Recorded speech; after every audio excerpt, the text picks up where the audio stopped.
This is a two-man show.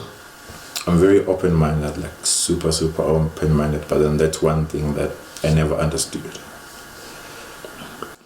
He always makes these jokes about getting a second person for you. Yeah, well, I mean, there was no clear conversation as to this is a monogamous relationship, but naturally we knew that.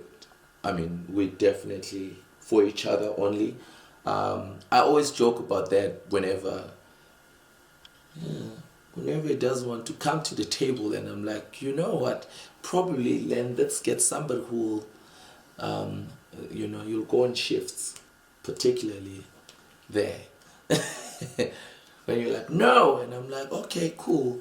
Let's bring in a sister wife of sort. It's just a joke, not. It sucks. It sucks. And I'm the type of person, I'm the crazy person. I like to think of details.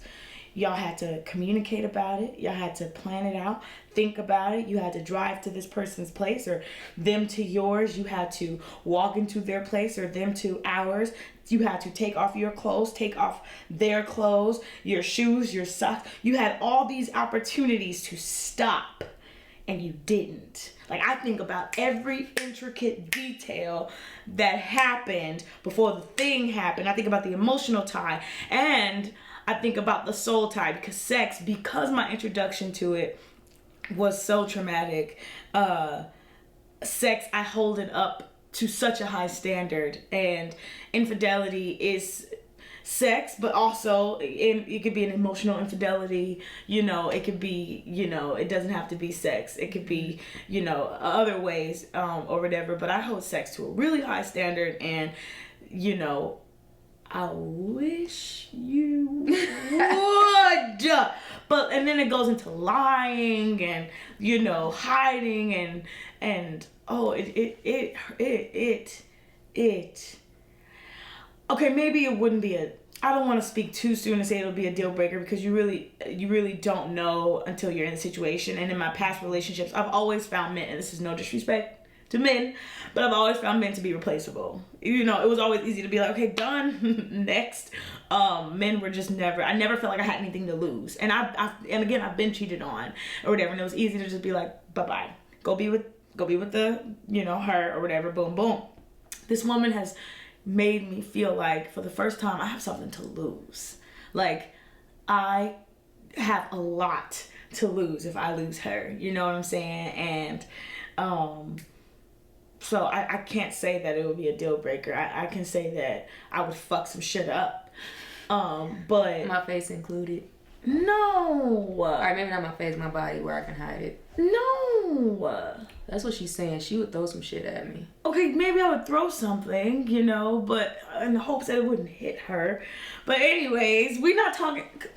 Wood. That's not happening. I wouldn't actually call, I think, infertility. I think the distance, it did play a role, I think, which it might have brought a little bit more insecurity more than anything else. I think with a lot of adjustments and just changes, and I think have your own, with being just newly met and newlyweds, I think the distance, it did take a little bit more of toll.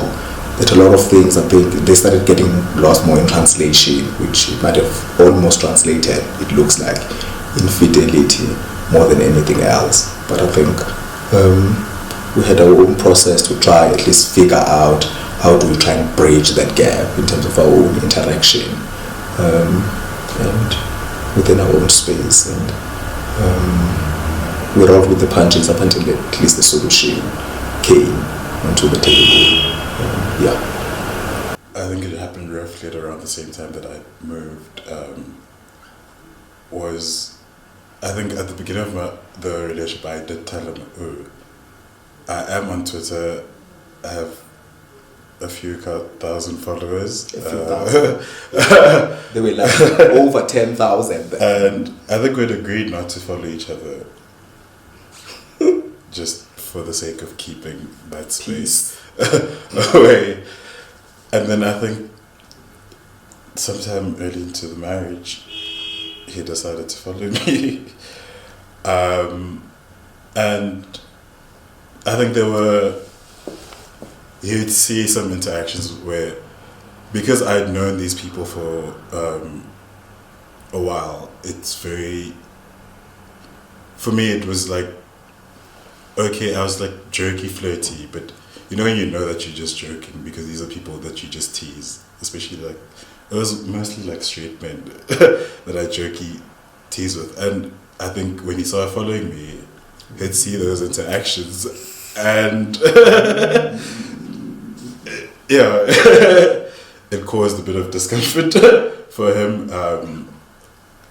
And yeah, we sat down, we spoke about it. We didn't agree at the end of that discussion about, I think there was no set conclusion to that thing.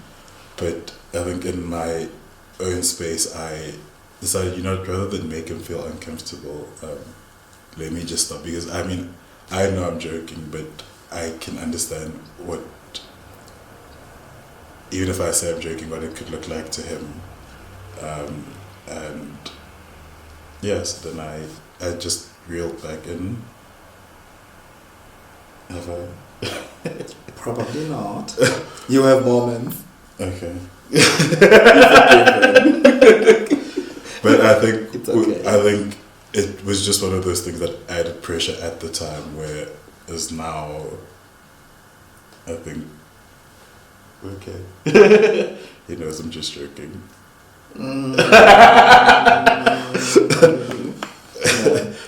I hear you. We have each other's accounts on. So sometimes you don't even know. What if she was the one who was responding to your text? You never know. Yeah. Find out on Dragon Ball Z. So no, like we have each other's accounts, but it's not because of trust issues. Okay, at first, when we started dating, because how we started dating, you cheated, I cheated, so it's like, it was kind of hectic and difficult, but we just left it there. We just see pop-ups. I'll see that, okay, someone DM'd her, but I won't even check, because now the trust went from here to like, up there. can I stand up? I'm kidding. So yeah. But I feel like obviously people know that we're dating and everything else, so they obviously They hit her up now. They didn't even know who you were. Like, oh my gosh. Now they like just left, right, and center. Oh, Dema. Wow. Why are you so dramatic? I'm not dramatic. It's like it just switched, Like all the people who were hitting me up, I hardly get DMs now. Now she gets all the DMs. It's like now they know I'm whipped. But these girls can't tell she's whipped. They still slide. They don't care. No, they do slide. But I need to respond now. I respond, guys. You must know. Nah, You never know she'll who's respond. responding to your DM. No. I'm just putting it out there. So yeah, no. No, like I feel like for now it's late to cheat. It's 2 years, what I don't know. I just feel like it's a bit late to cheat. If we didn't cheat on each other a year ago and everything, then it's chai. Getting married now. If excuse me, if one of us cheats, best believe you'll just see the Instagram, the page, YouTube gone. Yeah. Just know that someone cheated. But we do, Because that's like the only thing that will literally make me give up on this relationship. Yeah. Is if one of that us. is just, That's the deal breaker, basically. I've never actually given someone a second chance after they've, like, literally, the first time I will cut you off. I'm not sure about that, but like I love her so much. If she ever cheats on me, I don't know what I would do. I don't know if I would. Now I know. What would I do? I know. Oh, Yes. Yo, I could tell me. No, I don't know. Or like honestly, I'm not saying go cheat, Honestly, but I'm not sure. You know, all honesty, I'm not sure if I'll be like, you know what, fuck off, go. You know, Stop swearing. You swear a lot. I'm sorry. So yeah. So maybe you would forgive her if it ever happened. It depends. If it's a guy, maybe I'd be like, oh, you want a dick? You know, I've never gotten. Yeah, but if it's a girl, I'm not sure. You're not sure. Yeah, let me put it. So I'm not sure. Now I'm sure. Yo. But I won't cheat. I'm not a cheater. Eh? Eh? Okay, it's not a deal breaker for me because I've been in relationships where I've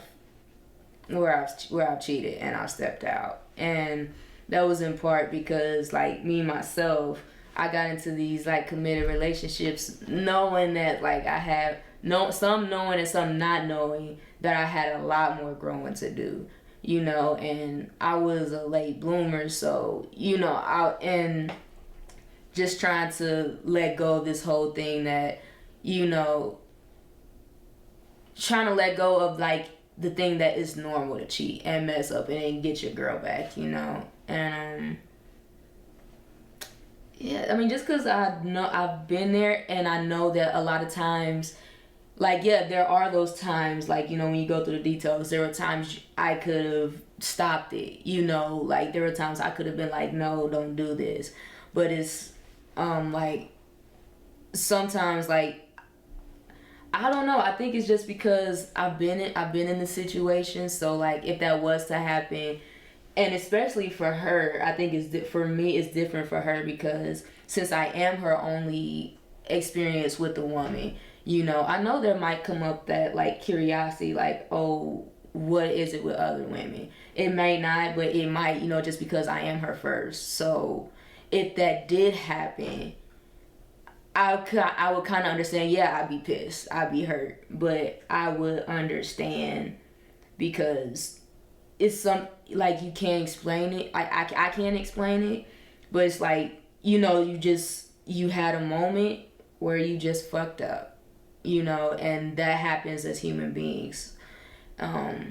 So like that's not a complete deal breaker, and because it's like I would want to know, okay, is there something I could have done, like in the relationship that could have helped, that could have stopped this, you know, like did I mess up, did I push you away, did I cut you off, and you was searching for something that you were supposed to get from me, but I wasn't giving it to you, so you like found yourself like trying to get it from somebody else, you know.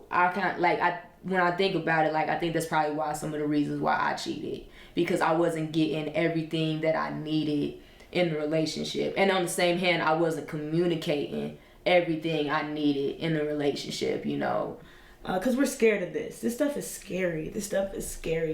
You're sharing your life with somebody else, and like you're being vulnerable to them, and to each other, and you're showing each other, you know, the darkest parts of yourselves and the best parts of yourself, and so that can be a very scary thing. And so I can understand like taking the time you need to get to know yourself, but I and this is just me, I strongly believe that I'm going to be getting to know myself until the day that I die and beyond. Mm-hmm. That cannot stop me from, you know, being with the possible love of my life, because I've been that person, like I'm working on me, don't need nobody, and lonely and unfulfilled, you know. And I believe that I am learning a lot about myself in relationship and in partnership with this woman.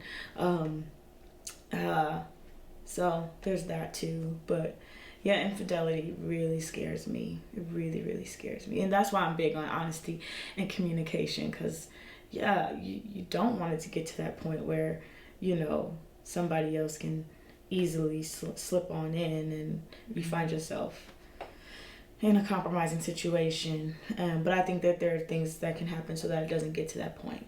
Yeah. Well, he does these things of entertaining people, especially on social media, which I never understood. Like, you're supposed to see like people's intentions, like when they like that, hey, hi, how you doing? And not all of those are always like innocent. some of them, they're always trying to get somewhere. And I always feel like he entertains everything. But we have to explain what entertain is. No, entertaining the conversation, even when it's not as innocent as you think, which is what I even said this other day, that you lack emotional intelligence. Where you don't see like people like coming for you. Yeah. Well, it's not that I want people or whatever, but I'm also in the entertainment space where sometimes it's not every. Although I know for a fact that some people have ulterior motives, but also there are people, probably somebody wants to ask you about where you're performing next or whatever it is, but we haven't had issues of particularly infidelity or somebody cheated and stuff like that. We have each other's passwords and whatever. His phone is mine and mine is his, so yeah.